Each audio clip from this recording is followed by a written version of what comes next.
Hello readers by eyes and by ears, this is Mari Chan and welcome back to my channel. Guess what? Today is the final reading of Ballad of Sword and Wine, Volume 5, also known as Tang Jiu by Tang Jiu Qing. We are on the last 3 chapters, so without further ado, I hope you all enjoy. Chapter 183, Inseparable as Fish and Water. Digang had been feeling lonely at home with Shen Zichuan far away on his trip and Ding Tao and Li Xiong both absent. He had nothing to do most days but to brew a little tea and take a stroll with his bird.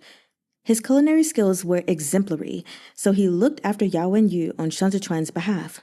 He was nothing if not meticulous, and in half a month the color began to return to Yao Wenyu's cheeks. When the weather was fine, Qiao Tianya accompanied Yao Wenyu out to bask in the sunlight. He had collected quite the number of old books, which Yao Wenyu often read in the courtyard. As Yao Wenyu's mobility was limited, Qiao Tianya helped him wash before bed every night. At one point, Qiao Tianya had noticed the reddened tips of Yao Wenyu's ears while wiping him down and realized he had never once looked Qiao Tianya in the eye in the bathhouse. It was only in this moment that Qiao Tianya again caught a glimpse of the unpolished jade Yuan Zhuo he'd seen that spring. They conversed very little. Aside from voicing his thoughts during discussions, Yao Wenyu spent much of his time sitting in idleness. He kept vigil by the weiqi board, contemplating his next moves. It was not uncommon for him to hold a book for an entire day, closing the book for the night at the same page he had begun that morning. Even sleep did not come easily. His legs were not wholly numb. Instead, they constantly ached. Only when Qiao Tianya played his qin did he feel a small measure of relief. Falling asleep to the qin's murmuring felt to Yao Wenyu like sitting in a drizzle with his eyes closed. These days, Qiao Tianya drank but rarely, and had shaved his stubble clean. He spent quite a bit of time reclining in his chair, feet outstretched and arms behind his head, staring out the window in a daze. In his occasional observations of him, Yao Wenyu found the sight of Qiao Tianya set against the snowy mountains and dense fog beyond the window unspeakably tranquil. It was as if all the tempestuous vicissitudes of his previous life had been banished from his memory, turning him from a rootless wanderer into a pine beneath the moon. Yao Wenyu never addressed him as Qiao Tianya. Qiao Tianya was someone who welcomed guests from afar and served with his life. But Yao Wenyu knew him as someone who laughed and cursed when tipsy, wielding his sword as he pleased. And when he sobered, he was a solitary shadow that emanated an aura of frost. They were like two broken pieces of jade coming together, each made up for what the other lacked, and, in doing so, pieced back together those bygone days of free-spirited youth. Fanzhou has been quiet lately. Gao Zhongsheng sat by the fire and warmed his hands. King Yi should have already gotten the news about Dunzhou. He must be on edge. The garrison troops have to pass north of Fanzhou on their return journey, Zhou Gui commented as he sipped his hot tea. It's natural for him to be afraid. But I don't understand, Gao Zhongsheng said. Fanzhou is surrounded by enemies on all sides. In King Yi's haste to establish himself under his own banner, it seems more like he's in a rush to court death. King Yi has named his rule of Fanzhou Great Yin. He not only recorded the prefectural yamen, but also brazenly scoured Fanzhou for beauties in the name of choosing consorts, Zhou Gui lamented. Rather than saying he wants to join the fight for the imperial throne, it'd be more accurate to say he wants to make merry while he can. When King Yi had first crowned himself, he hadn't expected Shen Zichuan to move so quickly. Shen Zichuan's control over Huaizhou, Cizhou, and Chazhou cut off all possibilities of expanding his territory northwest. He was less ruthless than Shen Zichuan and had less talented men under his command. He'd initially risen up in rebellion because he could no longer tolerate the bandits. The people he'd led were his neighbors down the street, yet at present, the garrison commander he'd appointed was a butcher, and his civil officials were all elderly gentry with petty concerns. All they brought up for discussion during the daily court sessions were matters like who snatched whose donkey and who committed adultery with whose husband.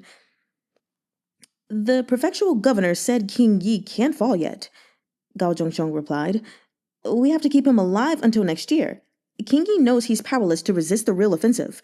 That's why he wanted to ally with Lei Jingja. Now that Lei Jingja is dead, he's been left high and dry. He ought to be shaking in his boots now. King Yi is not an iron shield, Zhou Gui said. We have to think of another way to deal with Qi Juyin. Yuan Zhuo, what are your views on this? Yao Wenyu snapped back to his senses. Hot tea still in hand, he said, My guess is Qi Juyin's delay in moving to crush the rebels in Zhongbo is about more than Lu Guangbai's desertion. Zhou Gui made a sound of surprise. You think there's some reason? During the Huaqi wedding, the heir consort Lu Yizhi personally traveled to Qidong to deliver gifts for the purpose of taking her father back with her to Libei. Qi Juyin was willing to risk Chudu's wrath to protect Lu Pingyan, not only out of sentiment, but also to show Libei her stance. Warmth returned to Yao Wenyu's fingers.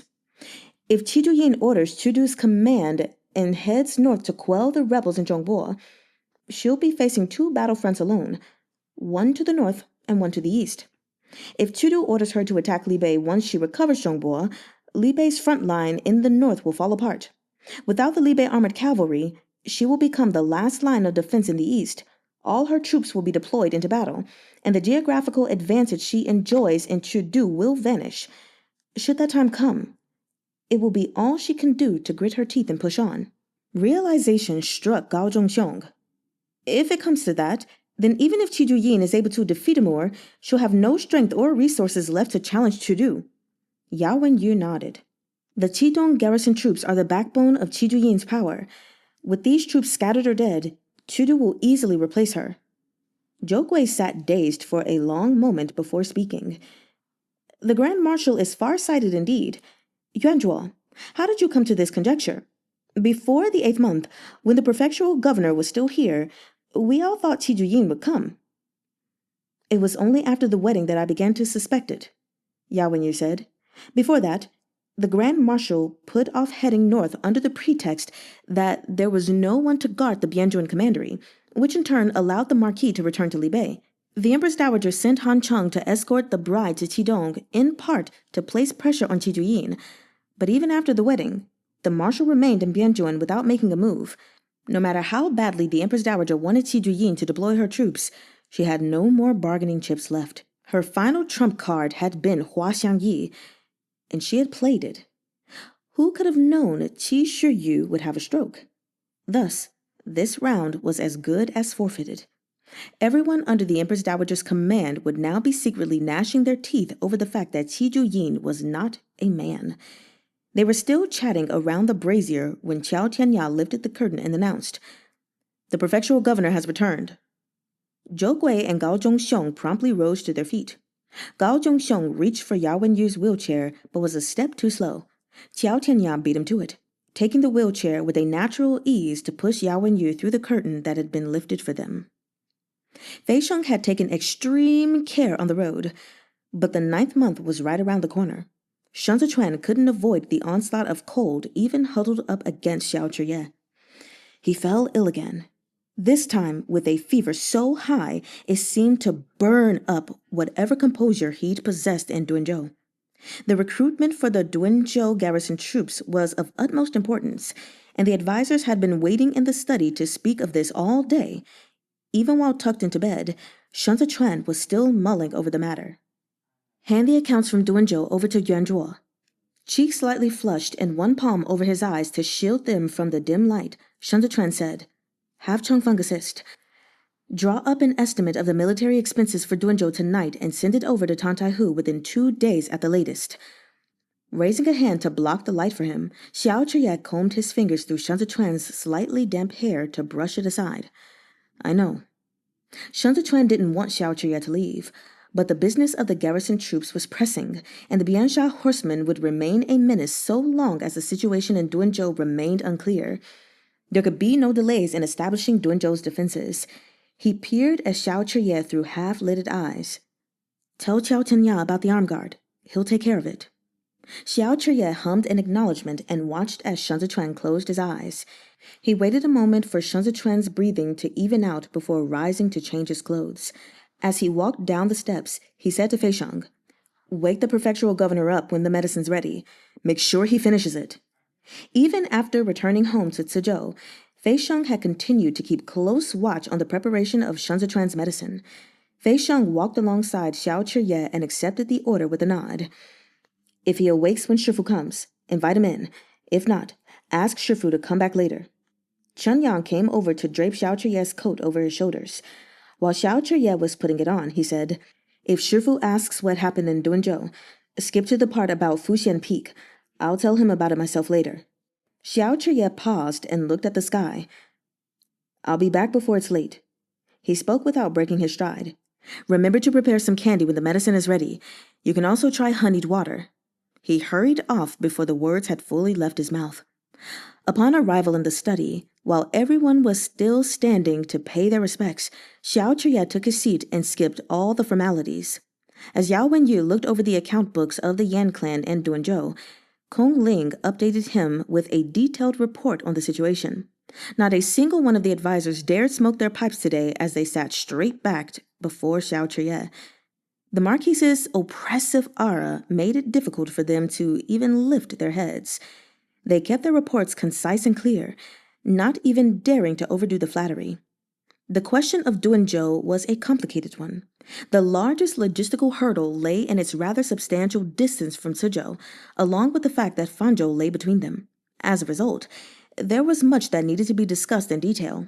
Zhou Gui had assumed Xiao Chiye would be less familiar with the topography of Zhongbo than Shen Zichuan and called for someone to present a map, but he was quickly proven wrong. Xiao Chiye seemed to have Zhongbo's map clearly imprinted in his mind from the time he had spent transporting military supplies all over Li Bei, and didn't make a single mistake during the conversation. No one could find fault with him. They lit the lamps in the study and discussed official business into the night. While back in his room, Shen Zichuan slipped between wakefulness and sleep. Shen Zichuan woke when he heard Fei Shang bring in the medicine. He drank the brew without even reaching for a candy and fell right back asleep. Fei Shang closed the door and instructed the attendants serving in the courtyard to change their shoes. The maidservants, having taken off their pendants and hairpins, made no sound as they walked. Perhaps it was because of the quiet that Shen Zichuan slept for a surprisingly long time. When he woke again, he heard movement outside the door and thought Xiao Chiye had returned. But Xiao Chiye did not come in, and Shen Zichuan fell back asleep. In the middle of the night, he was woken up by scalding heat, only to find Xiao Chiye sleeping soundly atop him. Unable to move, Shen Zichuan remained pinned under him until he was drenched in sweat. Only when daybreak approached did he feel a little more rejuvenated. Feebly, Shen Zichuan raised his hand to Xiao Chiye's back, only to come into contact with a piece of gauze. All traces of sleep promptly deserted him. Wide awake now, he struggled up to take a look, but Xiao Chiye pressed him back down. Xiao Chiye buried his face in his chest and said in a voice heavy with sleep, "Need some water?" Shen Zichuan felt along the bandage, his alarm intensifying the longer he touched. Xiao Chiye caught Shen Zichuan's hand to stop him from groping blindly. "Watch where you're pressing. Ow." They stared at each other for a moment, until Xiao Chiye suddenly wrapped his arms around Shen Zichuan, preventing him from moving. Shen Zichuan looked at Xiao Chiye and asked slowly, "Didn't I say not to ask for a lashing?" His illness had turned him thin and sallow. Even his voice was hoarse. He looked as if his eyes were going to redden the next instant as he looked at Xiao Chiye in the dimness. After the incident with Cai Yu in Chazhou, where Shen Zichuan had suffered a festering cut from a bandit's blade, Xiao Chiye had told Jigang to whip him each time Shen Zichuan was injured. Shen Zichuan had attempted to coax Xiao Chiye out of his anger in Duanzhou and been rather severely punished already, so he thought Xiao Chiye had let the matter go. Who would have guessed he would act so quickly upon returning? In the short span of time Shen Zichuan had been sleeping, Xiao Chiye had already received his whipping. Xiao Chiye set his forehead against Shen Zichuan's and pressed close. Sensing that his fever had receded, Xiao Chiye hummed lazily. He remained this way, shoulder and arm bare, his back bandaged with several layers of gauze. Xiao Chiye had injured his right arm when he'd faced Hassan at Tudalung Banner, and the wounds had left scars. Now, new scars overlapped with old, making his arm tingle with alternating numbness and pain. Shan Zichuan felt those lashings as a physical ache. Even touching the gauze hurt him so much his fingers curled. Xiao Zhiye crowded so close he felt breathless. He hated this man to death, but as he lay there, he only wanted to repeat over and over again. He regretted it now. Ding Tao sat under the eaves in low spirits, playing cat's cradle with Li Xiong. Noticing Ji Gang had been standing under the eaves for an hour, he tugged at a corner of his clothes and asked, "Grandpa Ji, why don't you sit?" Mind still wandering, Ji Gang asked, "Did I hit him too hard?" "Master was the one who requested it," Ding Tao comforted him. "The way he insisted, you could hardly refuse." Ji Gang sat down, ill at ease. After a while, he stood up again. "I'd better go get some ointment." Fei Sheng was waiting on the veranda. Spotting Ji Gang, he hurried over to greet him. Ji Gang cast a glance at the principal room as though he wanted to say something, only to swallow back his words. He handed the ointment to Fei Sheng, and after thinking for a moment, asked, "Was the Marquis also staying with Lanzhou when they were on official business in Duanzhou?" Remembering Xiao Chuye's instructions, Fei Sheng maintained his composure and replied, "Yes, the Marquis and Master are living examples of the confidants described in stories. They're like fish and water, inseparable from one another." Seeing how frank and unperturbed Fei Sheng was, Ji Gang felt he was the one reading too much into it. As it was said, bosom friends were hard to find. What's more, Lanzhou and Xiaowar had faced death together. For them to be far closer than normal was only to be expected. He couldn't think of any other reason for it. Grandpa Ji. Somehow, he still felt something wasn't quite right. But Ji Gang was reluctant to let his thoughts wander in that direction, and unwilling to make that kind of conjecture about Shan Zichuan. When Ji Mu was still alive, they had gone to propose marriage for him, and back then, Shan Zichuan had said that he also someday wanted a wife. Consequently, Hua Pingting had gone hunting for suitable maidens. She'd considered quite a number, all from small, modest families in their own neighborhood. Shan Zichuan would have only had to like a single one of them, and they would have gone to call on the family for a visit. "Shifu," Fei Sheng ventured. Ji Gang clasped his hands behind his back. "Go on. Keep watch here. I'll come back later." He wanted to have another talk with Xiao Chuye, but Xiao Chuye was too busy, seemingly in a never-ending rush as he flew back and forth between their manor and Zhou Gui's. The dust in Duanzhou had scarcely settled when a letter came from Li Bei. The minute Shan Zichuan recovered from his illness, Xiao Chuye would have to depart for border camp. "The winter coats will arrive in Li Bei in the 9th month. You can just dispatch someone to border camp to assist with the delivery." Shan Zichuan secured the armed guard for Xiao Chuye. "Is it snowing heavily in Li Bei?" "On and off," Xiao Chuye answered. "Most often, it's sleet at the most. The maintenance of the roads is the main thing. We have to make sure the paths are smooth and unobstructed by the time heavy snow descends in the 11th month. "Tell his lordship we've already secured the military provisions for the beginning of spring next year." Shan Zichuan's hand slid down from the armed guard to Xiao Chuye's palm. He looked up into his eyes and continued, "Construction on the road for Duanzhou to border camp will also start next year." They needed to connect Zhongbo and Li Bei so border camp had direct access to Cizhou and Duanzhou. Information coming from Duanzhou especially had to be fast and up-to-date. Xiao Chuye might not return for the next 2 months. He had to keep a constant eye on Li Bei's territory and be precise in his calculations of food and equipment reserves on the front lines. If heavy snow unexpectedly collapsed the roads or cut off access, a lack of supplies could make the winter arduous for those on the battlefield. "If Ding Tao gets up to too much mischief, send him back to the homeland. My sister-in-law can deal with him." As he spoke, Xiao Chuye lowered his head and took Shan Zichuan's hands, pulling him forward to step on the tops of his own feet. He slid his palm up to cradle the back of Shan Zichuan's head and stood with him to exchange a kiss. The fabric of their clothes brushed together. Shan Zichuan leaned into Xiao Chuye's arms and melted into his scent. Xiao Chuye loved the way Shan Zichuan tilted his head up when they stood like this. This was Shan Zichuan seeking him out, and all that pervaded the air when they touched was desire born of love. Right now, he bore all of Shanzhuan's weight. He could pick him up with ease. It began as a kiss, but Xiao Zhiye only held him tighter as they entwined intimately, sharing their very breath. "I've already asked sister-in-law to make arrangements," Xiao Zhiye said. "I'll send Chengyang down before the new year to bring you and Shifu to the homeland." Shanzhuan's breathing had gone ragged from the kiss. "I'll prepare a gift." Silly Lanzhou. He cupped Shanzhuan's face and kissed him harder. Xiao Zhiye had arrived in a hurry and left in a hurry. On this overcast day in Suzhou, shrouded in fog, he braved the drizzle and rode north bearing fresh wounds from his whipping. For the moment, all was calm and peaceful in these 3 prefectures of Zhongbo. Xiao Zhiye had stationed Tang Taihu in Duanzhou, leaving him as a bulwark for Shanzhuan. Suzhou enjoyed a brief period of respite, and Shanzhuan seemed to have dampened his brilliance and gone into a state of dormancy. But very quickly, Xue Xiu, far away in Chudu, came to learn how formidable this state of hibernation was. Now I'm scared. During the Hanyi festival at the start of the 10th month, when families burned paper clothes to keep their deceased ancestors warm, Chazhou hosted a grand banquet with funding from the Yan clan. Its host invited talents the world over.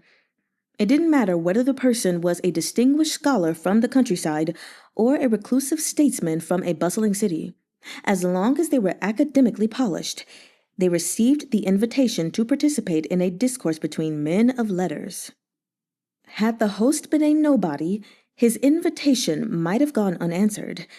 But in this case, it took less than 3 days from the time the call went out for the ox carts and boats to set out in full force as the wise and virtuous talents flocked to their destination. For the man who had sent the invitation was one Yao Wen Yu. Chapter 184. Discourse.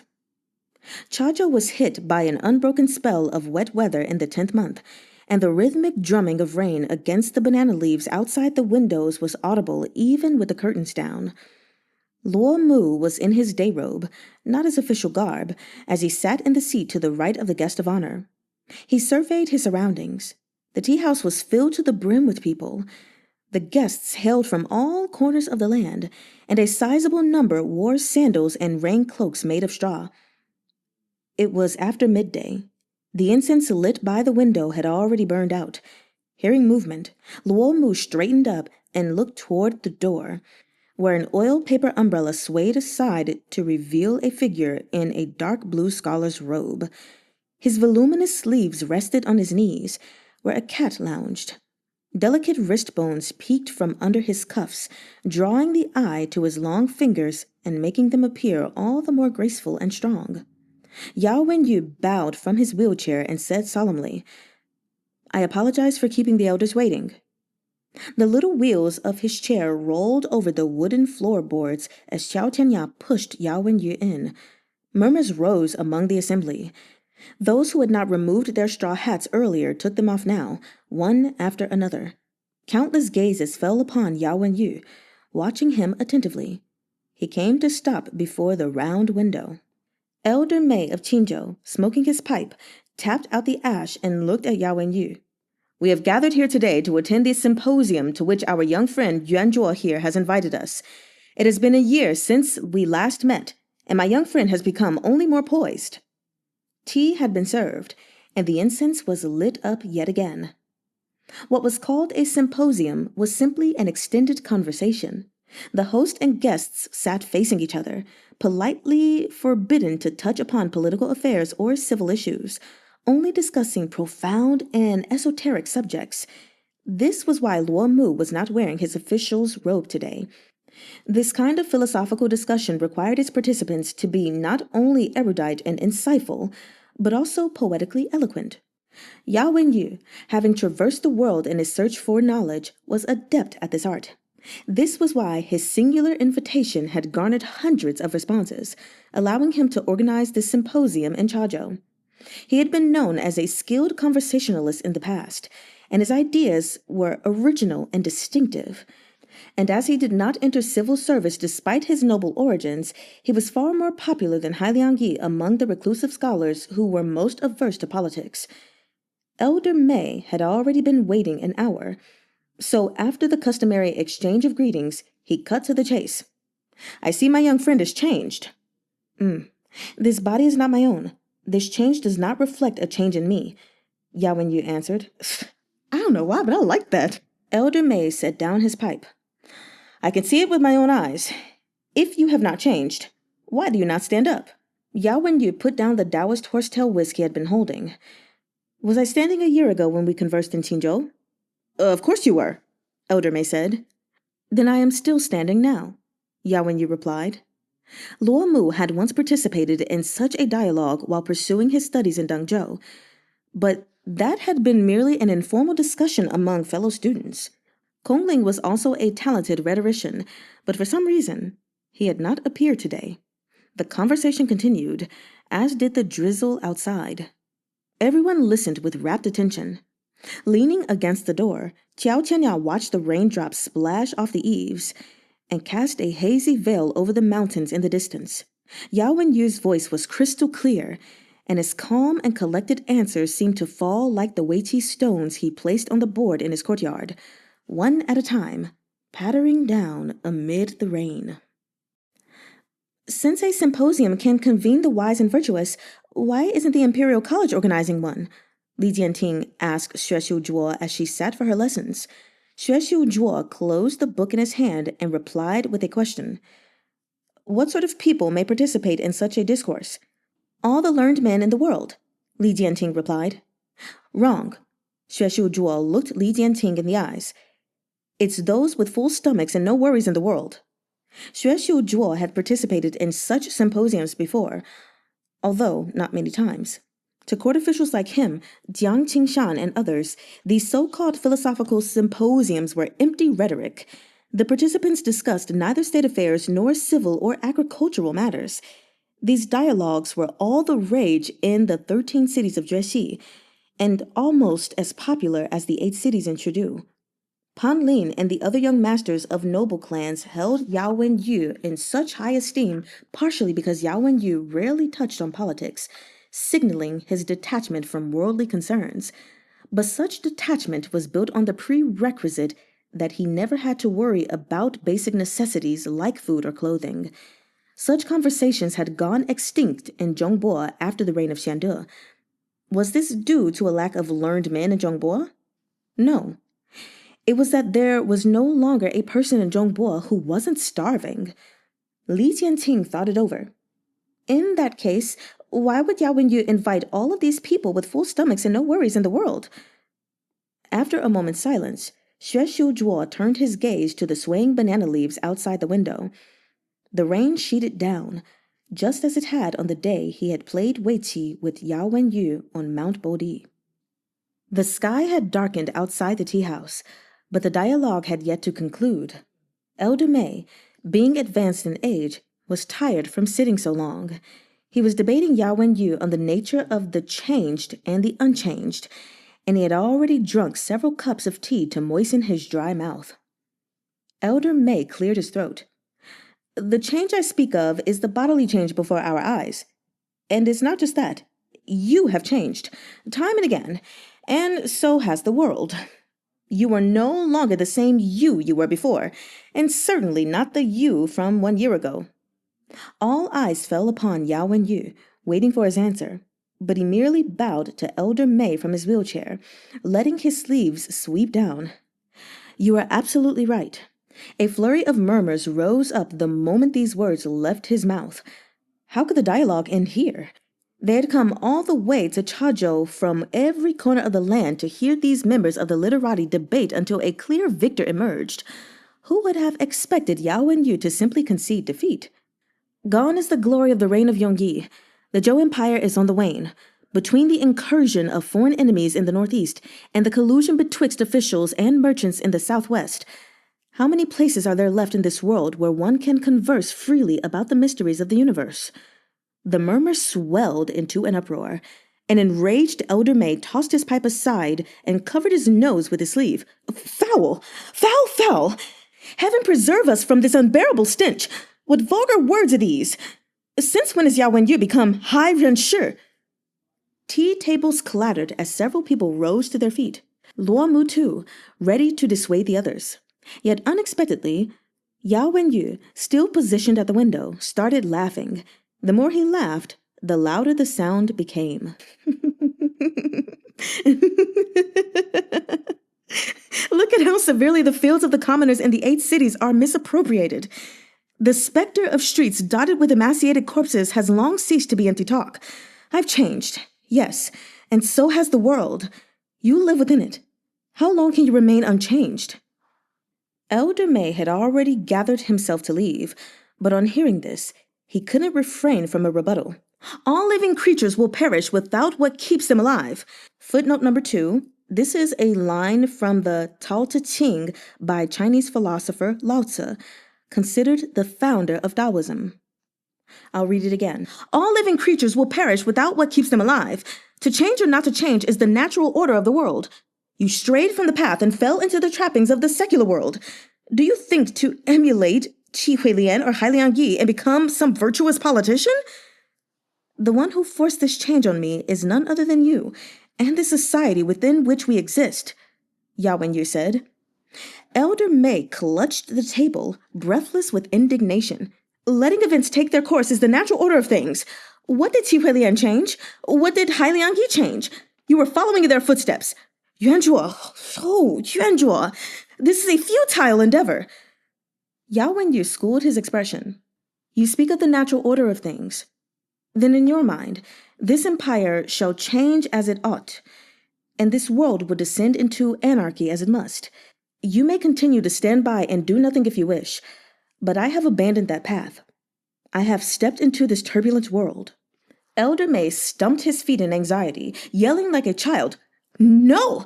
Come back! Come back! Xue Xiuzhuo subscribed to the philosophy that one must live or die by his principles. This was the creed to which Grand Mentor Qi adhered, as did Secretariat Elder Hai. Among them, Yao Wenyu had been the only one who didn't, yet his move today beckoned a clear break from his past belief in letting nature take its course. This was a declaration to all.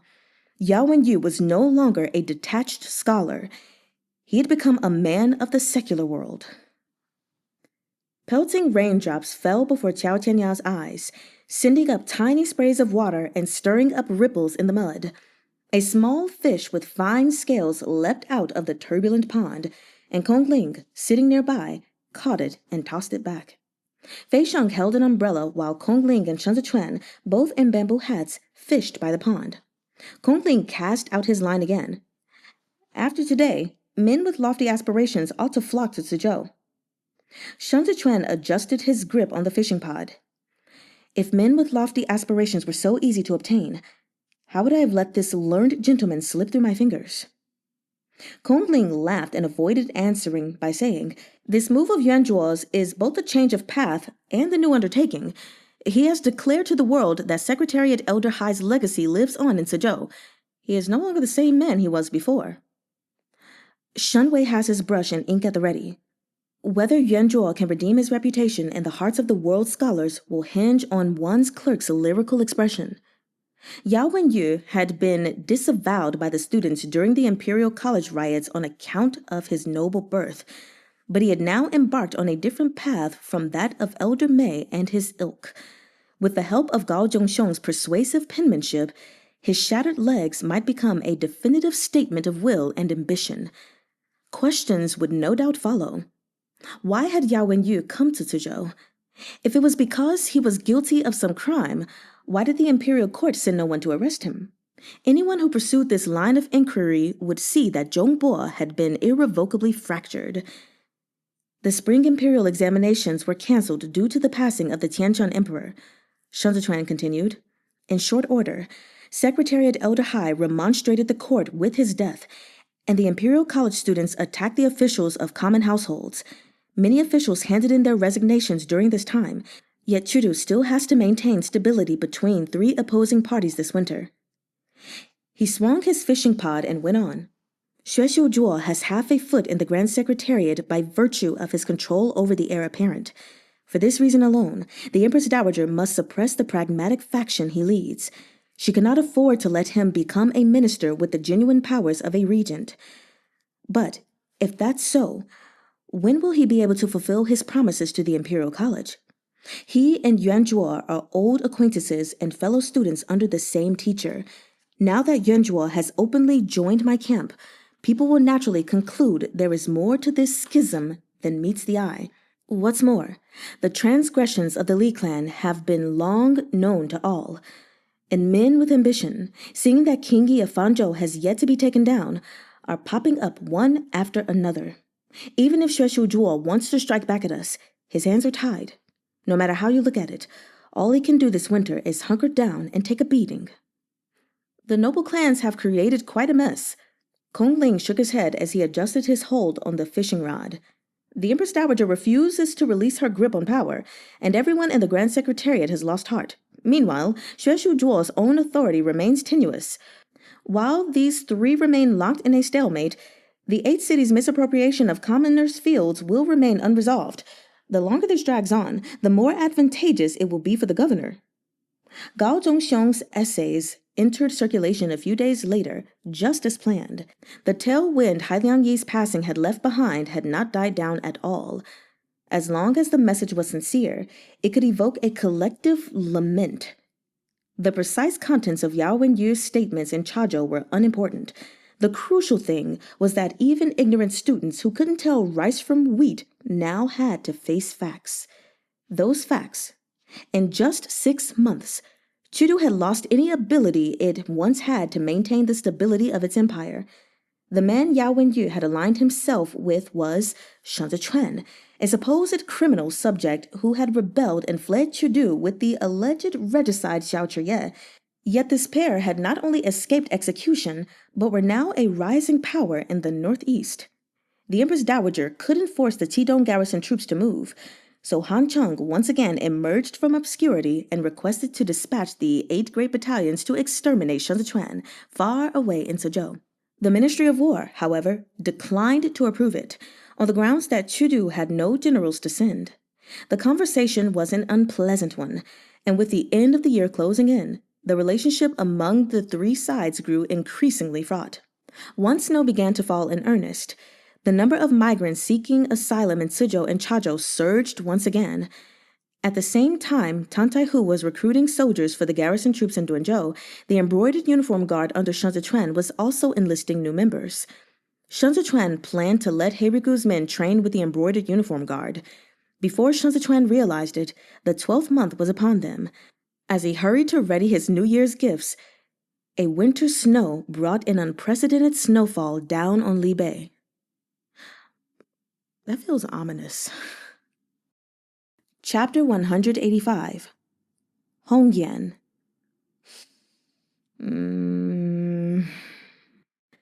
Heaven and earth were a vast expanse of white. Frigid winds scoured the fields and rustled through drifts of salt-like snow. Several roads had collapsed, making it practically impossible for grain wagons to enter the war zone. Xiao Chuye had left Snowcrest border camp and led his men to dig out the roads for the past 2 days. Wu Ziyu pulled his collar tight against the wind, covering his mouth and nose. He rubbed his frozen hands together, his voice muffled when he spoke. "Damn it! All I did was take a nap, and the path is blocked up again with snow. When will it end?" Chunyang never touched wine on duty as a rule, but even he had broken in this cold and now gulped on horseback until his stomach burned. The farther we go northeast, the colder it gets. Thank goodness the prefectural governor sent the winter coats before the 10th month. Otherwise, how many of us would be left? It's freezing out. Gujin squatted to rest and shook his head. And this armor weighs a ton. The battle steeds can't handle it for long. The horses of Li Bei were not as tolerant of the cold as Biansha's hard ponies. Every winter, it was an uphill task preparing fodder for the stables. The horses had it harder than the humans. "Keep digging," Xiao Chuye said. "We have to make it to the front lines by tonight." The white puff of air Xiao Chuye exhaled was snatched away instantly. The wind was so strong it sent his cloak flapping.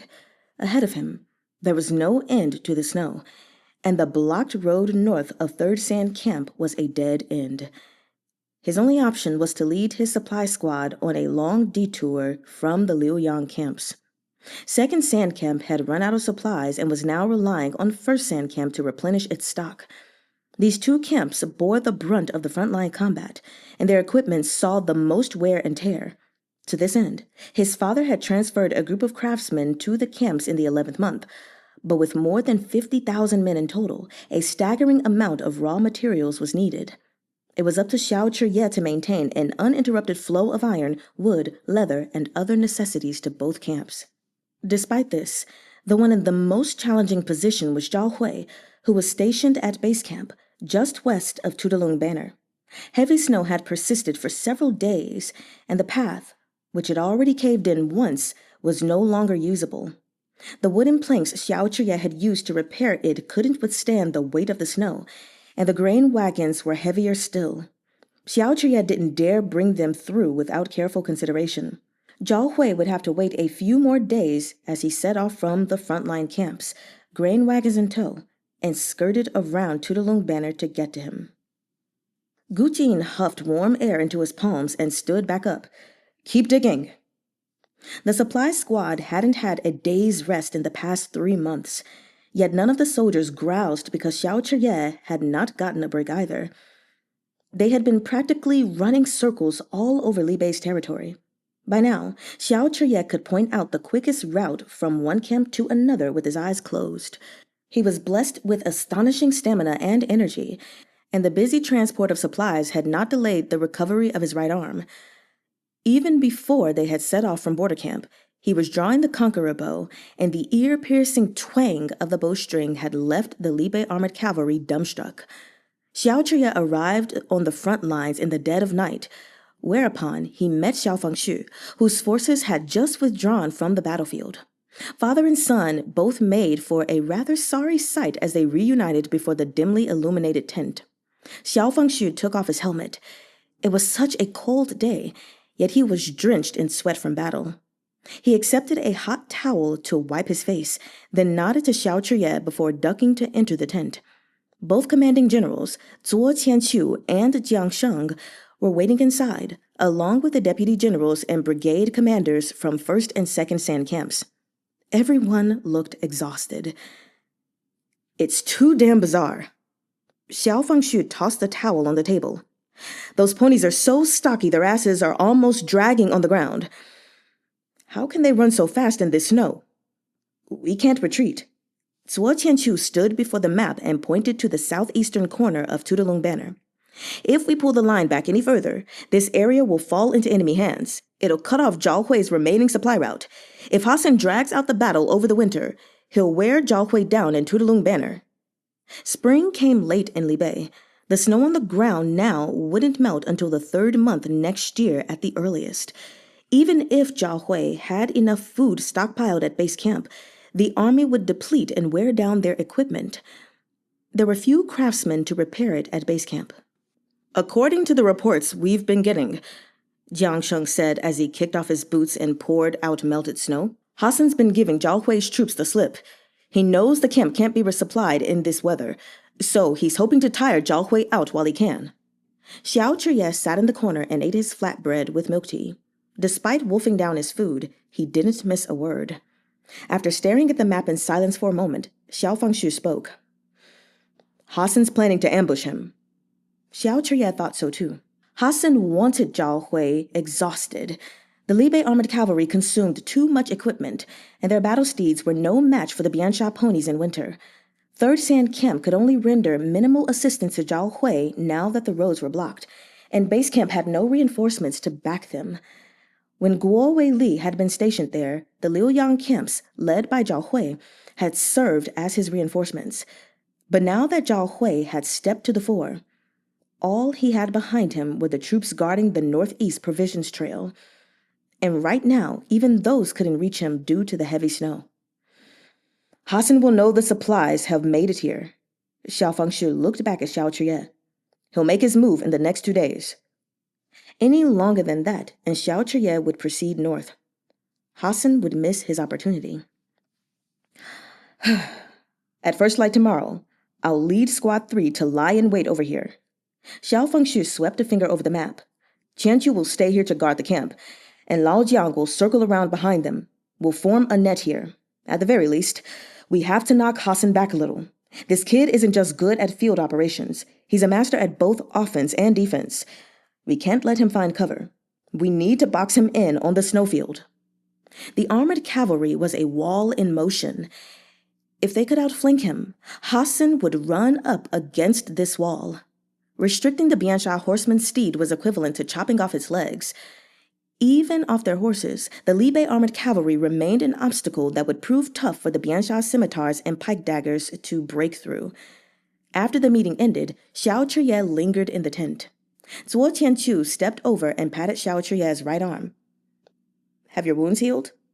Xiao Chuye lifted his arm and moved it around to demonstrate. No problem holding the blade or drawing a bow. We'll have to thank Lanzhou during the spring festival, Zuo Qianqiu said with a laugh. The winter coats he sent are all real cotton.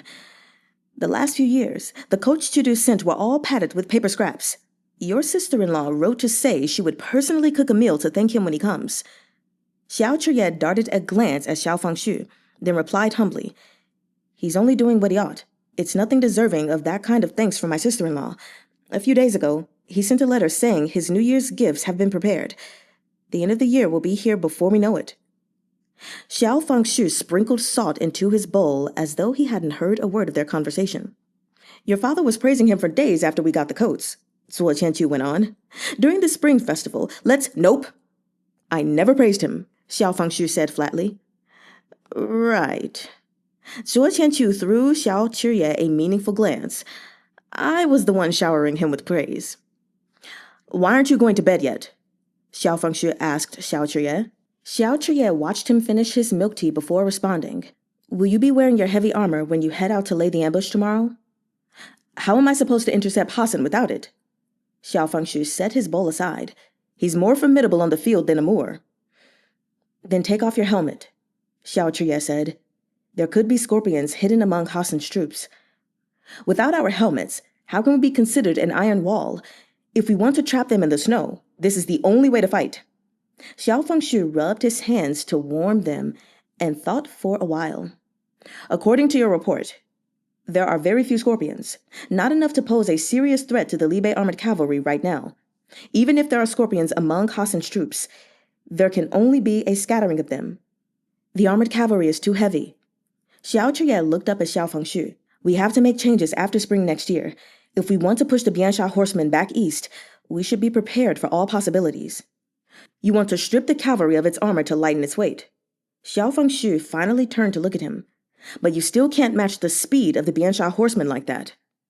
Xiao Chuye was silent as he locked eyes with Xiao Fengshu.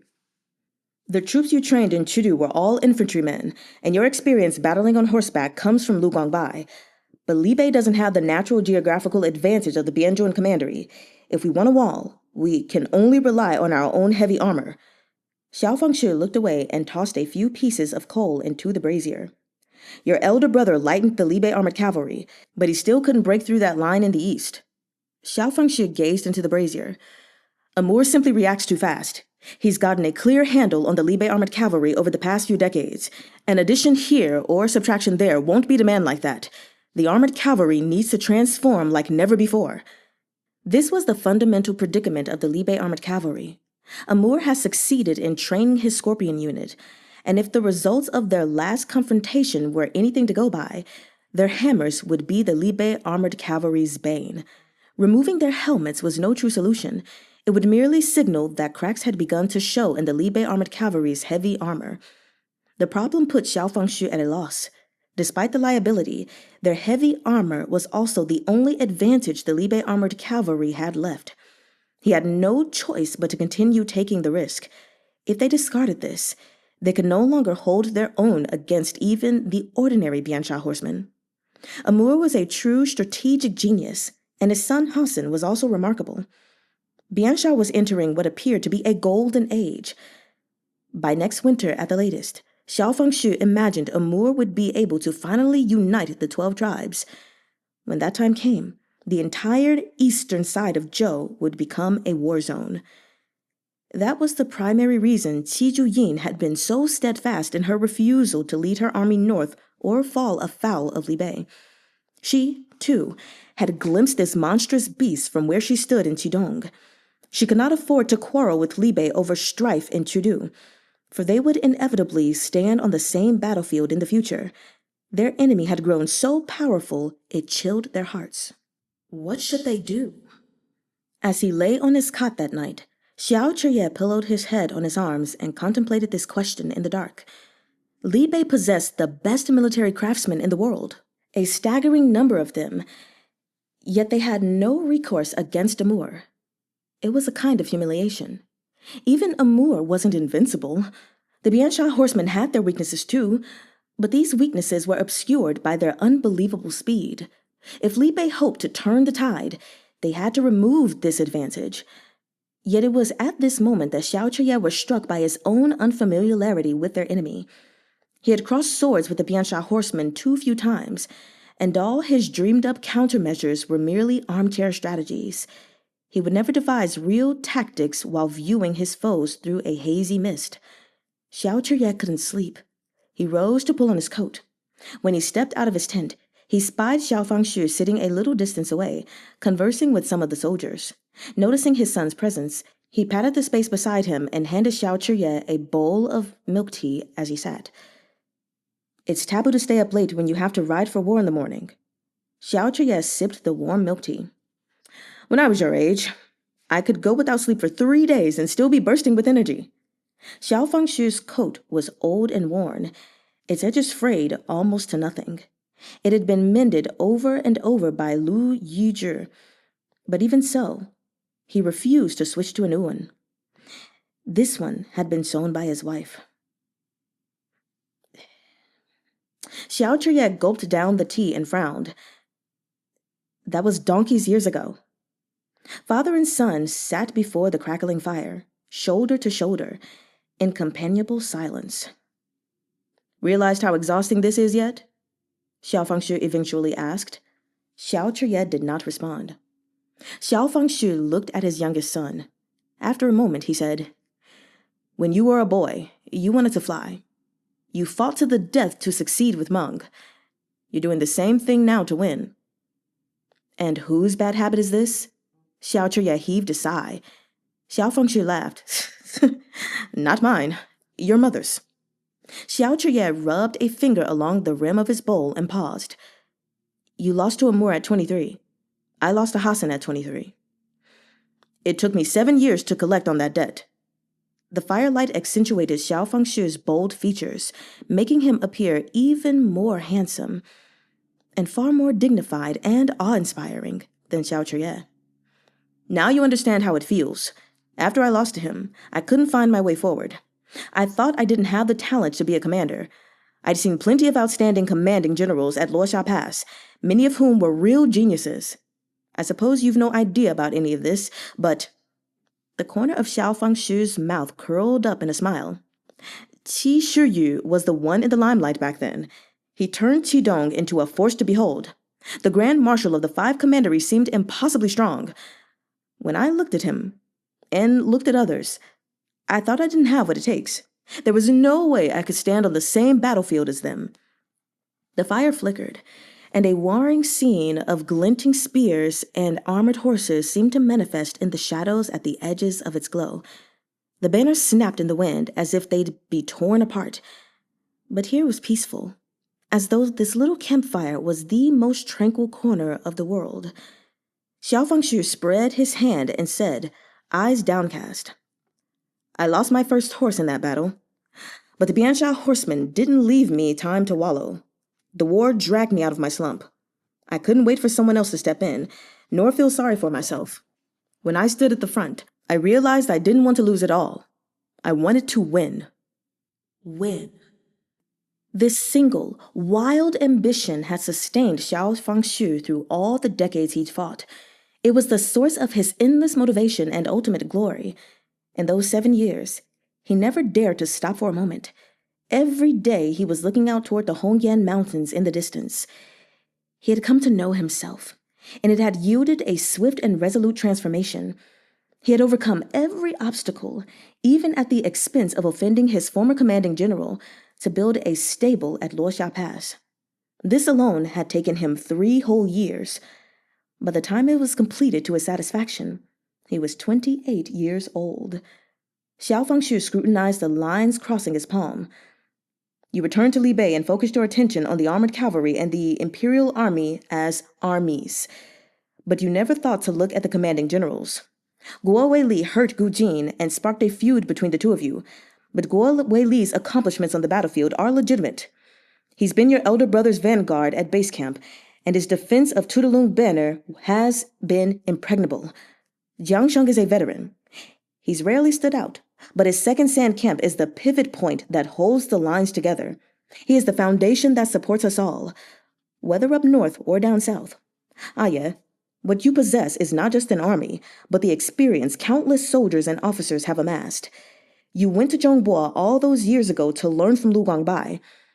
But now that you're back in Li Bei, you're unwilling to learn anything new. Standing before you are the men more familiar with the battlefields of Li Bei than anyone living. You've wasted too much time. Xiao Chuye tightened his grip on the bowl. You want this position. Xiao Fengshu clenched his hand into a fist and said as if asking both Xiao Chuye and himself, but are you truly worthy of it?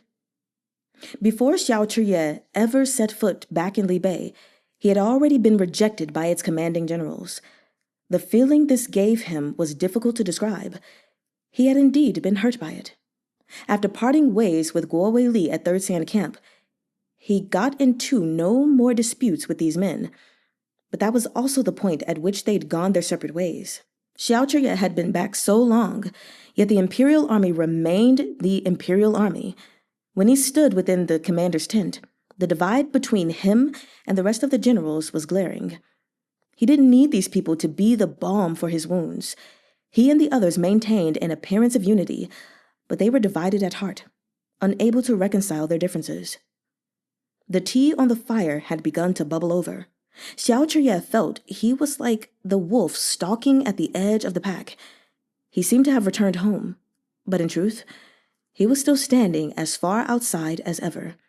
He watched these people fight with all their might, but saw no place for him among them. Xiao Fengshu shifted his gaze back to Xiao Chuye. You don't need 7 years to defeat Hassan, but you must also learn to be more tolerant. Xiao Fengshu left camp early the next morning. The snow was falling even more heavily than yesterday. If they didn't have a helmet acting as a shield, those outside would be instantly blinded. Before putting on his own helmet, Xiao Fengshu whistled for his son. Xiao Chuye came to stand beside his father's horse, and he tousled Xiao Chuye's hair. It's too dangerous to set out on snowy nights. Wait for dawn tomorrow before heading north. As Xiao Chuye spoke, he put on his helmet, instantly muffling his voice. We'll discuss the detailed routes when I return. Come back before midnight, Xiao Chuye said. The snow's too heavy. Any later, and you'll lose your way. That'll depend on the situation. Xiao Fengshu tugged on the reins. I'm off. Xiao Chuye watched as Xiao Fengshu led his troops out of the camp. Those armored hooves winding north resembled a wandering dragon, the beast swallowed up by the snow and fog in the blink of an eye. He stood a while longer, then shuffled back into his tent to catch up on his sleep. He slept deeply and awoke to the sound of hooves on the gravel outside. He was in low spirits, and it took him a few groggy moments to realize it was already dark. He sat up and reached for his clothes. When he stepped out, soldiers were all over the camp. Chunyang and Gujin, who had been on duty at the entrance of his tent, were both missing. Xiao Chuye turned and grabbed hold of the first soldier that passed. What's going on? The second sand camp met with an ambush. The soldier was pulling on his armor as fast as he could and bowed absently to Xiao Chuye. We're heading south now to provide reinforcements. Xiao Chuye quickly made his way to the main tent. When he lifted the flap, he almost ran into a fully dressed Zuo Qianqiu about to step out. Xiao Chuye asked, Jiang Sheng hasn't returned? Zuo Qianqiu didn't break stride as he answered, face grave. No. He was likely stalled somewhere. This was a plan to lure us away from the camp. Hassan's presence at Tudalung Banner was a decoy. His real objective was to ambush 2nd Sand Camp. Snow had blocked the roads connecting 2nd and 3rd Sand Camp. Jiang Sheng had led his men out to lay an ambush with Xiao Fangshu, leaving few troops to defend the camp. 1st Sand Camp was the only one that could come to their aid. "Ah yeah," Zuo Qianqiu said as he swung astride his horse. "You have to hold the fort here. There are provisions in the camp." "I don't have the authority to mobilize troops," Xiao Fangshu said. "You can't lead the supply squad north." Zuo Qianqiu reined the horse around. "Stay here and wait for your father to come back." Almost before the words were out of his mouth, his horse had galloped off. Xiao Chuye took a few steps back to make way for the cavalry behind him. He scanned the scene of chaos and spotted Chen Yang amid the scrambling soldiers. Gujin rode north to inform his lordship of the situation. Chen Yang hurried over to Xiao Chuye's side. "It's snowing too hard. Even Monk can't fly in this weather. Gujin is the only one who can find his way through the snow at night." "When did he leave?"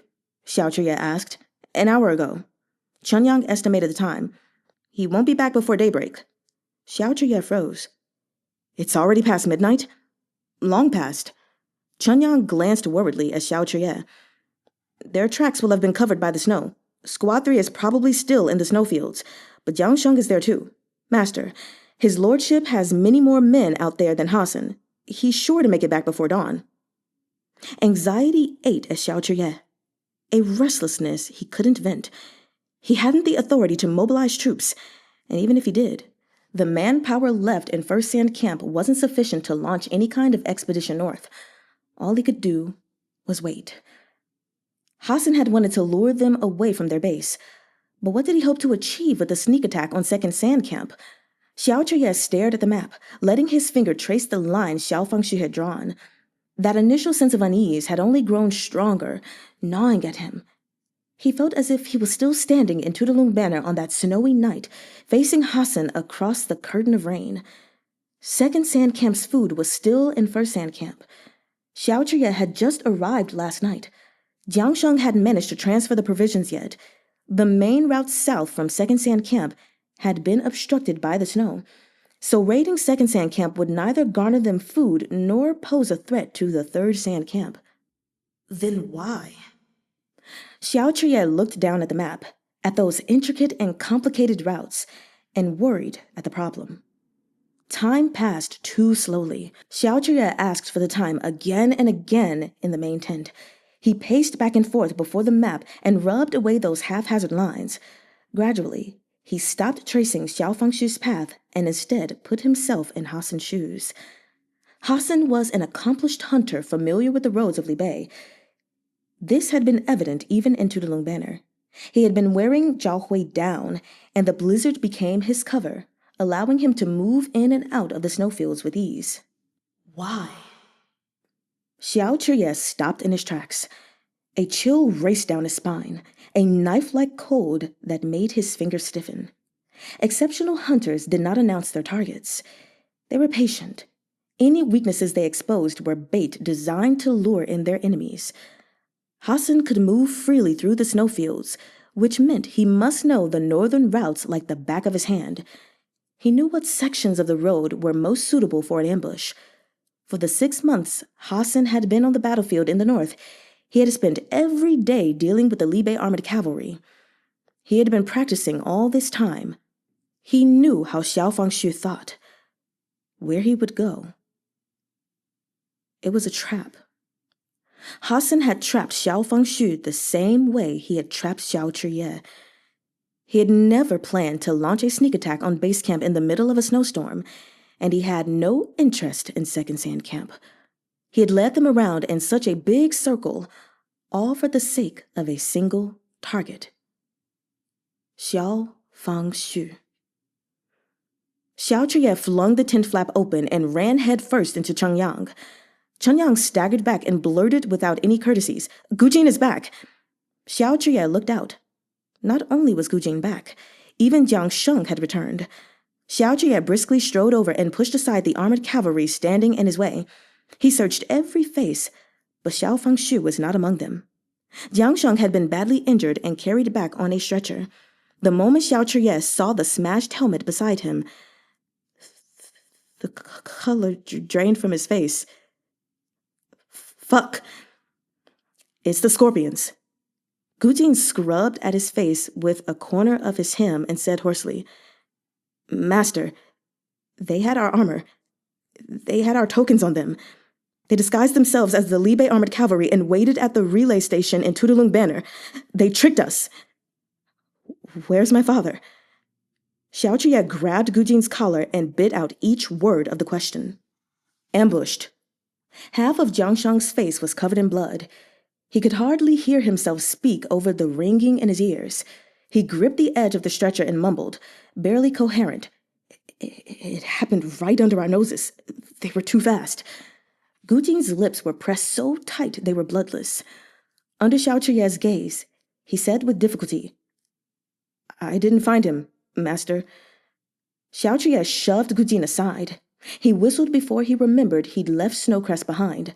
Within a few strides, he was at the stable, where he led a horse out and mounted. Wu Ziyu threw himself in front of the horse. Supreme Commander, you don't have the authority to mobilize troops. You'll be court-martialed for going north without orders.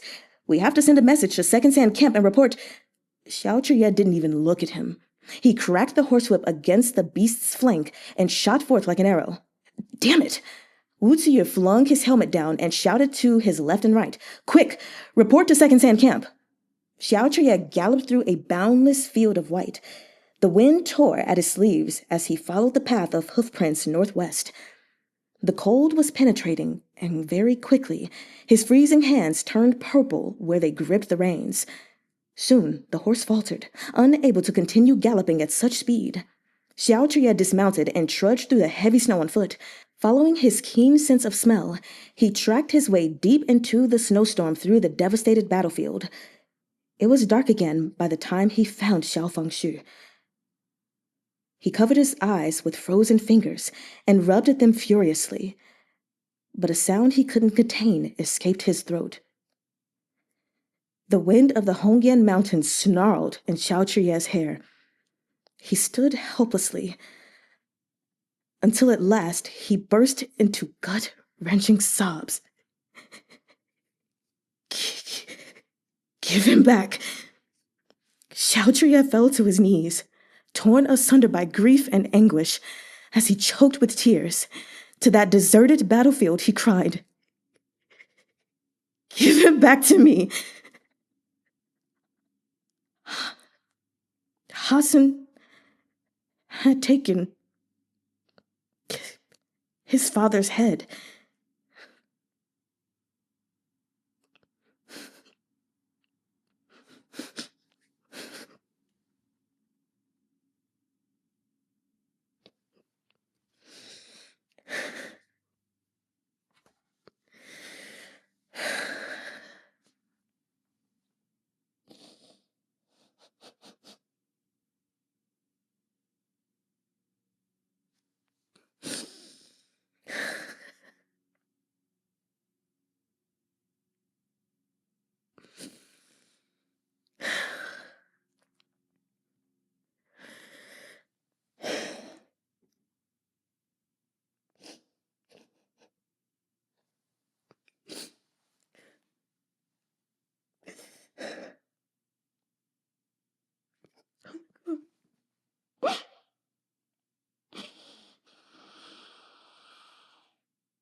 Mm-hmm.